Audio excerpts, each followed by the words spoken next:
Hi there, I'm Angus from Fxpansion, and I'm going to be showing you our new product, DCAM Synth Squad. DCAM stands for Discrete Component Analog Modeling, which is basically a new approach to emulating analog hardware on a computer, where we go right down to the level of the individual discrete circuit components, so down to the individual resistors, op-amps, all that kind of thing. So rather than just kind of taking a big picture look at what analog synths do, we go right down to the nitty-gritty and hopefully get a much more accurate and convincing sonic result.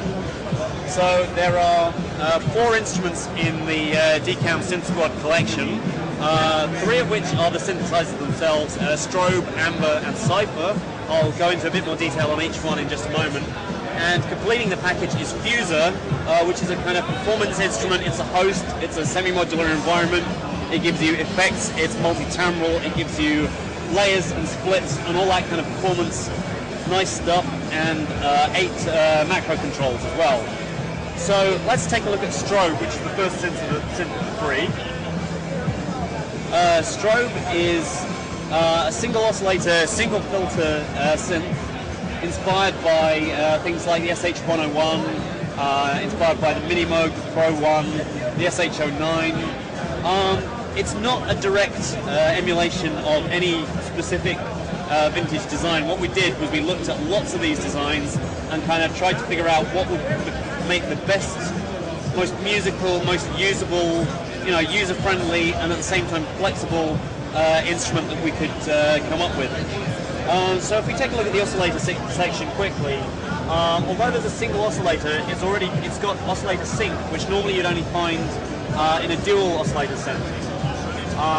So this is an oscillator that's kind of synced to itself with an offset, so you can do all the kind of oscillator sync sweep sounds without having the complexity of a 2-os synth. It's also got stack and detune, which is basically a bit like Super Saw, if you've seen a synth that has that, except it's not just the saw, it's the whole oscillator bank, where we've got saw, square, noise generator, and then we've got 4 sub-oscillators of different shapes.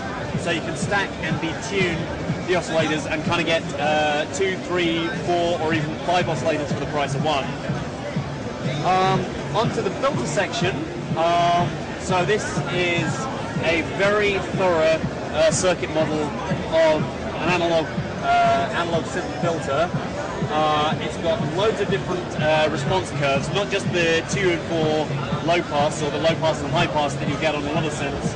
We've got low pass 2-pole, low pass 4-pole, band pass 2 and 4, high pass 2 and 4, peaking, notch and peak, and then all kinds of hybrid filters where it's combining notches, peaks, low pass, high pass, all sorts of complex filter shapes there. It's also got a drive stage here on the input to the filter. Now this is really kind of interesting because with the resonance turned up, the resonance goes on up right past 100%, all the way up to 123% into self-oscillation territory. But as you turn up the drive, you actually find that kind of interacts with the resonance and damps it down because the whole filter circuit is being overdriven, and that responds absolutely as the real thing would to being overdriven in that way. So that's the filter section. Let's take a look at the LFO. The LFOs and envelopes are common to all 3 of the synths, so you'll see the same kind of LFOs and envelopes in Cypher and Amber, the other 2 synths, as you will in Strobe. Some quite interesting touches here, various different waveforms. So we've got sawtooths, arcs, various different kinds of noise generator. We have swing on our LFOs. This is, I think, the first time this has been done, so that your LFO, instead of just going like over and over the same, you can swing it. So that's just like groove on an MPC or on a drum machine. You can swing your filter so it'll kind of do whatever the rest of your groove's doing, instead of just kind of pulsing over in square time. Again, we've got pulse width on the LFOs as well. I'd advise you to check out the audio demos on our website for exactly what this can do. But you get some really interesting shapes out of the LFO with that. The envelopes, fairly standard stuff. Attack, decay, sustain, release, various different triggering modes here.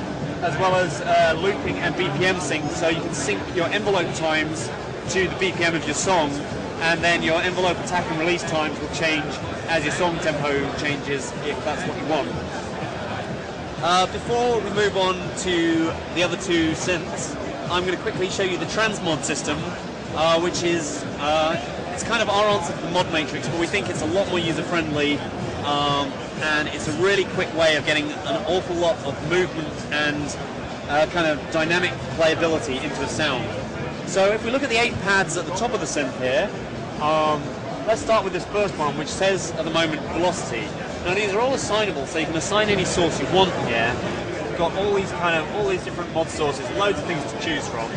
Well, let's start with good old velocity. You can see that when we're in the main edit mode, you just got these plain kind of like grey and white faders.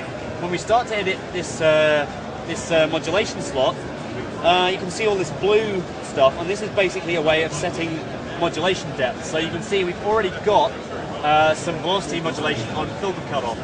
So to change the depth of that, all I need to do is grab one of these and move it like so, and basically then we can adjust the amount of modulation depth. So if I want to send some velocity to, for instance, amplitude, which is a pretty kind of useful thing to want to do, go like so, and we've just set velocity is now controlling filter and amplitude. Maybe assign some to the sub-oscillator as well. Similarly, I can take this performance controller source, which could be mod wheel, it could be aftertouch.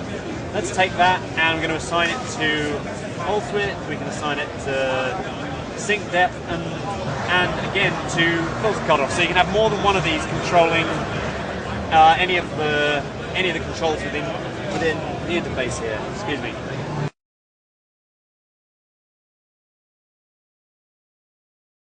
Within the interface here. Excuse me.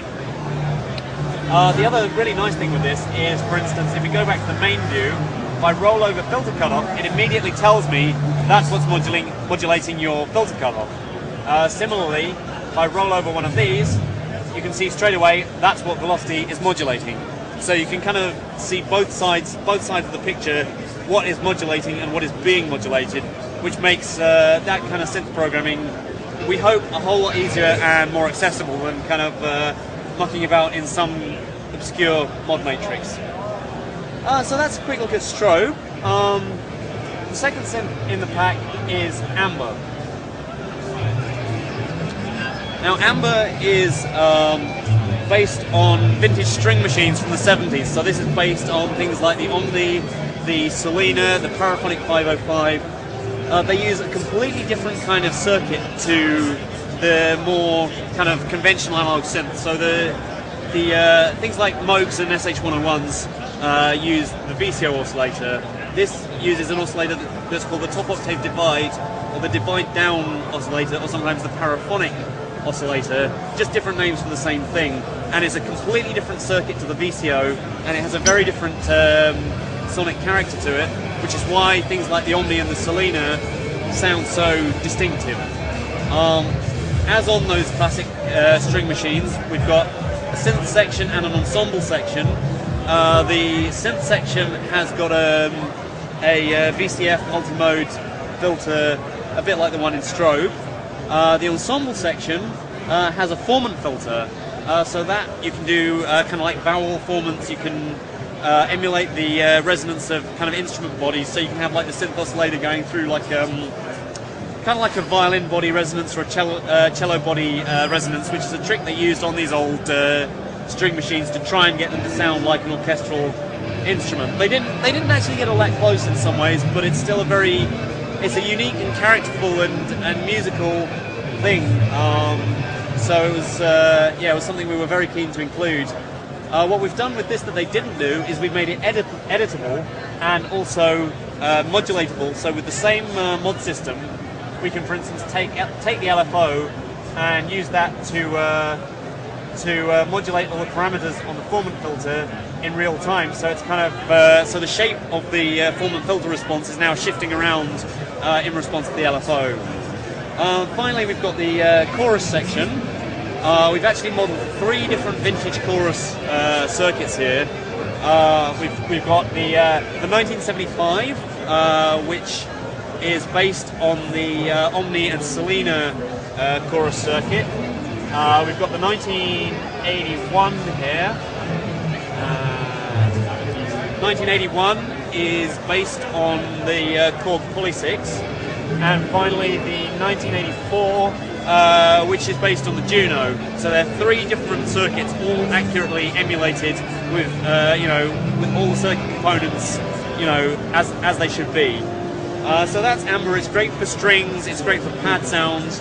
Great for kind of like psychedelic and smooth and warm, and kind of a bit of 70s cheese in there as well. So it's a fun little synth, and it's a bit unconventional compared to the kind of synths you may be used to, but it's quite unique and very, very musical. Let's take a look at Cypher next. Cypher is a 3-oscillator dual filter synth, so it's quite a bit more complex than what you've got in Strobe or Amber. This is inspired by semi-modulars and modulars. So when we were designing this, we looked at things like the MS-20, the OP2600, as well as a few modular systems, analog systems, dope for Moog modulars, all that kind of thing. The oscillators in this can modulate one another at audio rate, audio frequency.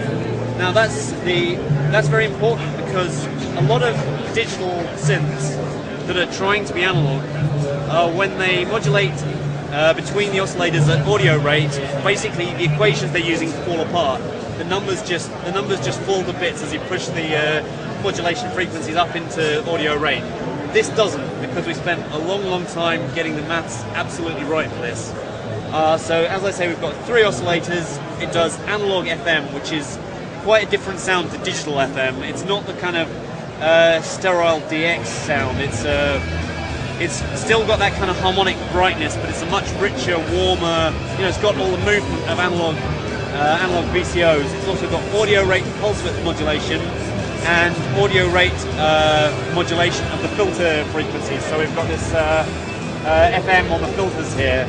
So if you're familiar with kind of modular synths and the kind of tricks you can get up to with those, that's kind of where we're going with this. Again, it's got the same modulation system, the same transmod as the other synths. So you can take the LFO here and put it on filter cutoff on the wave shape of these oscillators, which goes all the way from triangle to saw to square and then through to pulse. So there's a whole range of waveforms, and again you can modulate between those at audio rate. So for instance, we can take oscillator 3 here, wave modulation from oscillator 2, and get all sorts of grungy, interesting, twisted special effects, all sorts of awesome noises in there. Again, with the circuit modeling, we've been able to emulate 2 entirely different filters for the filter section. So we've got the state variable filter, and we've also got the Moog type ladder filter, both accurately emulated, and we've got 2 different filters here. So you can have the SVF on one and the ladder on the other. You can have 2 SVFs, 2 ladders, whatever you want, and flexible kind of serial parallel routing between the 2. And again, you've got 2 LFOs in swing, and 3 envelopes this time, and an arpeggiator, and all sorts of fun stuff in there. So that's the 3 synths that make up Synth Squad, and next I'm going to give you a very quick tour of Fuser.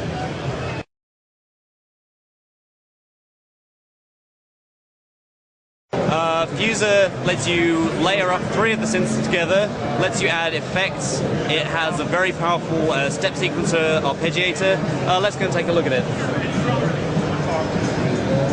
So here we are on the global page in Fuser, where you can load. You've got 3 slots here where you can load basically any of the synths into any slot. So you can have 3 strobe, or you can have 3 amber, or 1 of each, whatever you like. You've also got 3 insert points per synth, with all sorts of different effects here. So we've got delays, we've got flanges, ring modulators, We've got the reverb algorithm, which is a very high-end reverb that we licensed from Overloud.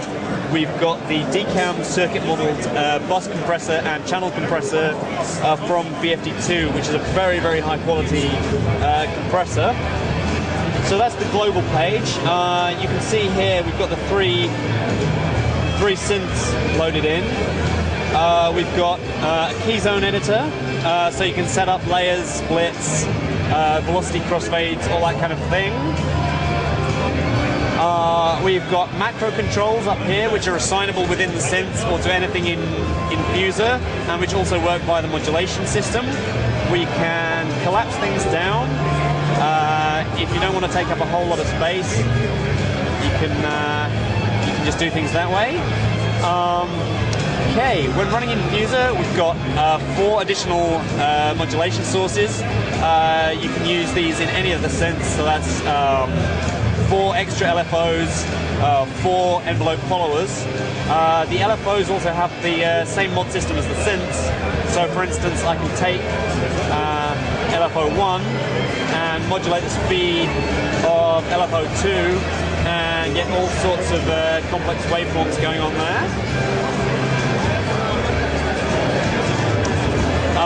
We've got where you can actually edit all those nice, tasty effects. So we've got bit crushers, we've got a freezer, chorus, all sorts of things. And again, we've got the mod system here, so we can take an LFO and apply it to the frequency of our chorus. Finally, we have the animator. Animator is an extremely powerful hybrid step sequencer arpeggiator. This was inspired by the kind of step generators in big modular synths, and it's also taken a lot of ideas from our Guru drum machine and basically taken the sequencer from that into a kind of synth context. So for instance, we can do things like draw in some modulation, which we can then apply to any of the synths. Let's just make that a little smoother.